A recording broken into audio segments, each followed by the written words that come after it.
What's up, guys? It's Motorology 101 coming at you with another video. Appreciate you guys tuning in, but today we are going to discuss a topic that seemed to be pretty controversial in one of my last videos. Is this bike a good beginner bike? See you guys in a minute.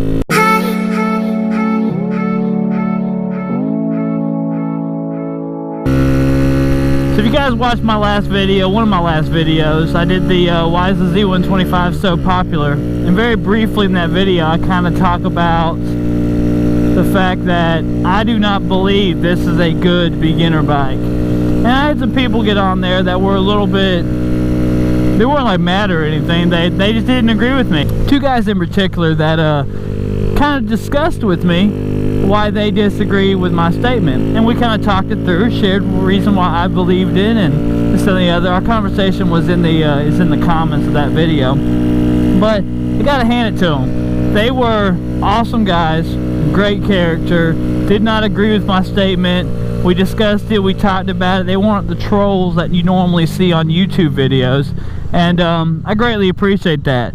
So all my thoughts, everything I say in my videos is all opinion, guys. I mean, motorcycles is a completely biased subject. I mean, everybody's got their own favorites, their own go, dude. What are you doing?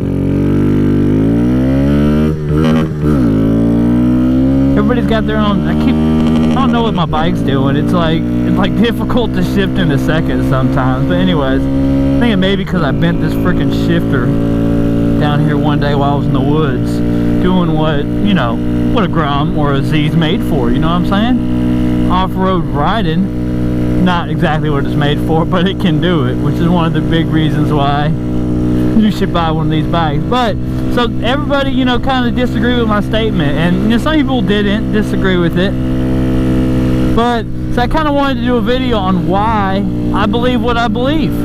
And I'm not going to change what I said. I still disagree that this bike is a beginner motorcycle, and I'm going to share why a little more in depth. You know, I covered a bunch of different topics in that video of reasons why, but I didn't want to get into that video. That's not what the video was about, and I probably shouldn't have put that in that video, but I did. So here we have, which led us to this topic.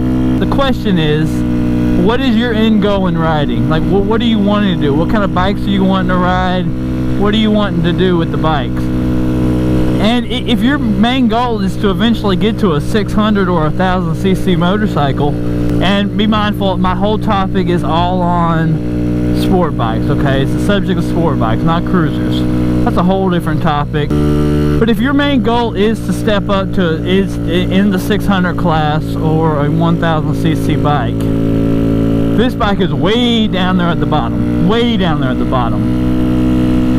If you get this bike, you get confident, you learn how to shift, you learn how to do all that stuff on the motorcycle, you know, basic bike mechanics, and then you're ready to step up. What do you buy next? Do you get a 250? Do you get a 600?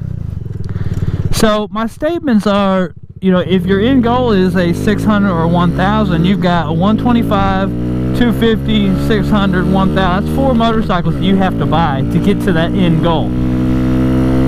You know, so first, that's a lot of money to do if that's your end goal.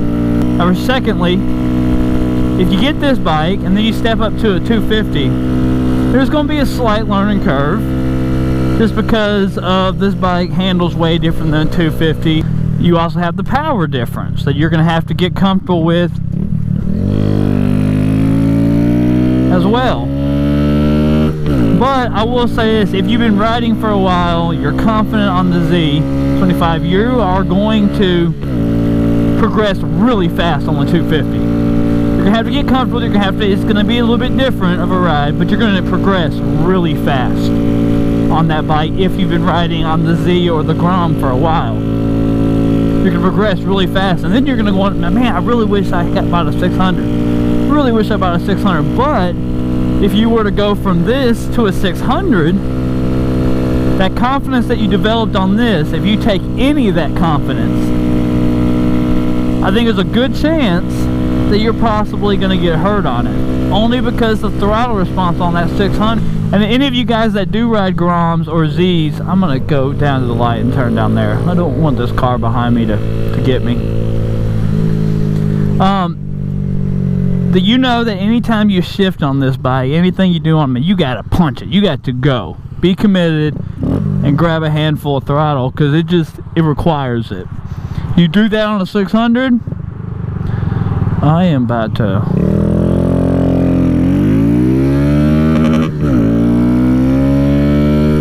You're gonna get in massive trouble on a 600 if you decide to do that on a 600.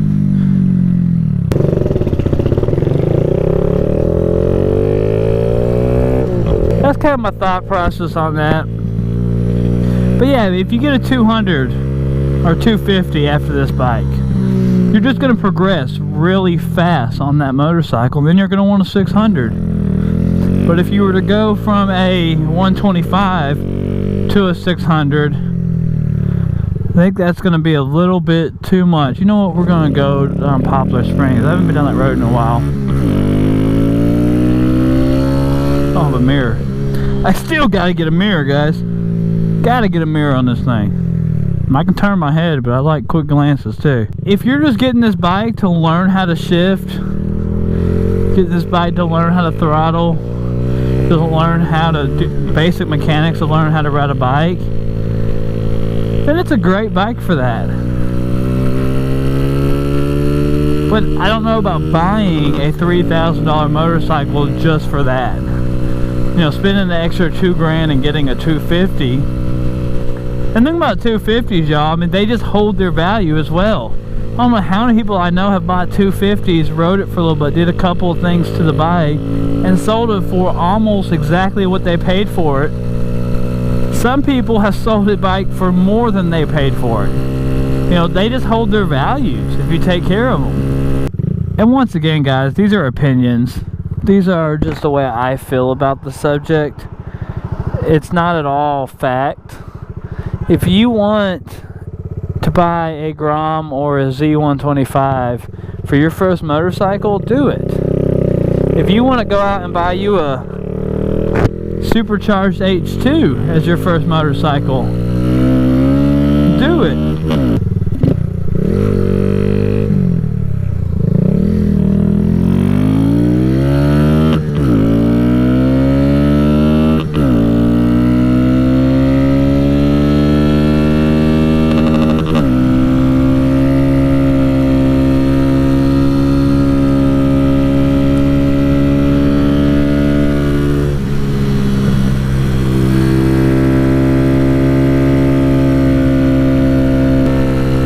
But if you guys stayed for that whole video, I appreciate it. If you have any questions or any comments, if you disagree about that, you know, I'm really curious what everybody else thinks about it. I really am.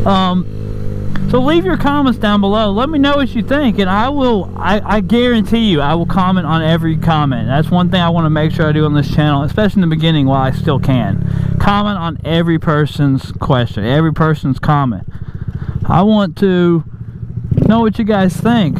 I want to build a relationship with you guys. That's how we're going to grow this channel. That's how we're going to get strong supporters in the channel. Is talk to people and enjoy each other's company and our different perspectives. And you know, whether you're sport bikes, you're cruisers, or you primarily are mini bikes, these different. That's the awesome thing about this community, y'all. We all love the passion for two wheels, regardless of what those two wheels are and what genre those two wheels are in. We all bond together.